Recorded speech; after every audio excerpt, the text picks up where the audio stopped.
गांव की कच्ची सड़कें, घने पेड़ और अजीब सा सन्नाटा। जैसे ही रात गहराने लगी, रमेश की मोटरसाइकिल का पेट्रोल खत्म हो गया। उसे अपने घर लौटने की जल्दी थी, लेकिन अब वो एक सुनसान जंगल में फंसा हुआ था। चारों ओर घना अंधेरा और हर पेड़ की परछाई मानो उसे घूर रही हो। रमेश ने फोन निकाला, लेकिन जंगल में नेटवर्क नहीं था।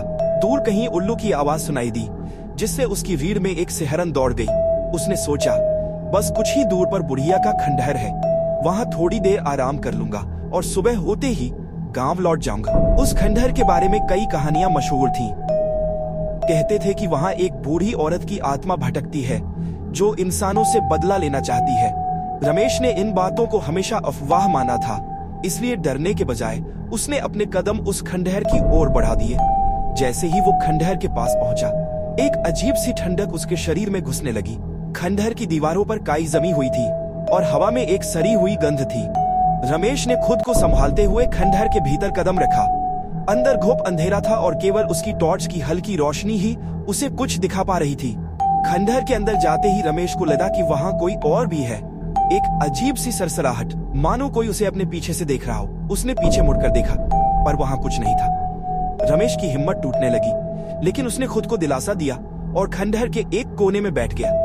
जैसे ही वो बैठा, अचानक उसे अपनी गर्दन पर ठंडी हवा का झोंका महसूस हुआ। वो घबरा गया और अपनी टॉर्च इधर उधर घुमाने लगा। तभी उसकी नजर खंडहर के एक कोने में खड़ी एक औरत पर पड़ी। उसके सफेद बाल थे, चेहरा झुर्रियों से भरा और उसकी आंखें लाल लाल चमक रही थी। रमेश की सांसें थम गईं। वो औरत उसकी तरफ बढ़ रही थी। उसकी चाल धीमी थी, लेकिन उसकी आंखों में भयानक गुस्सा था। रमेश के पैरों में जैसे जान ही नहीं रही। वह चीखना चाहता था, लेकिन उसके मुंह से कोई आवाज नहीं निकली। वो औरत उसके सामने आकर रुक गई। उसके चेहरे पर एक घिनौनी मुस्कान थी। उसने धीरे धीरे अपना हाथ उठाया और रमेश की गर्दन की ओर बढ़ाने लगी।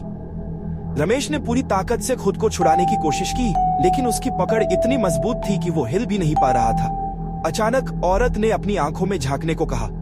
रमेश ने जैसे ही उसकी आंखों में देखा, उसे अपने पूरे जीवन की गलतियां याद आने लगी। वह मानो किसी दहशत भरी दुनिया में खो गया था। हर तरफ उसे खून के धब्बे और जलते हुए शव दिखाई देने लगे।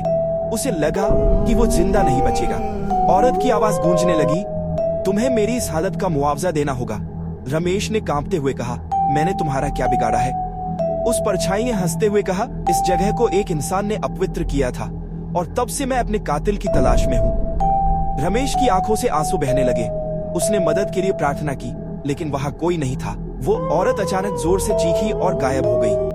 रमेश को लगा कि वह बच गया है, लेकिन जैसे ही उसने खंडहर से बाहर निकलने की कोशिश की, उसकी चारों ओर से धुंधल का घेरने लगा। अगली सुबह गांव के लोग उसे खोजने निकले।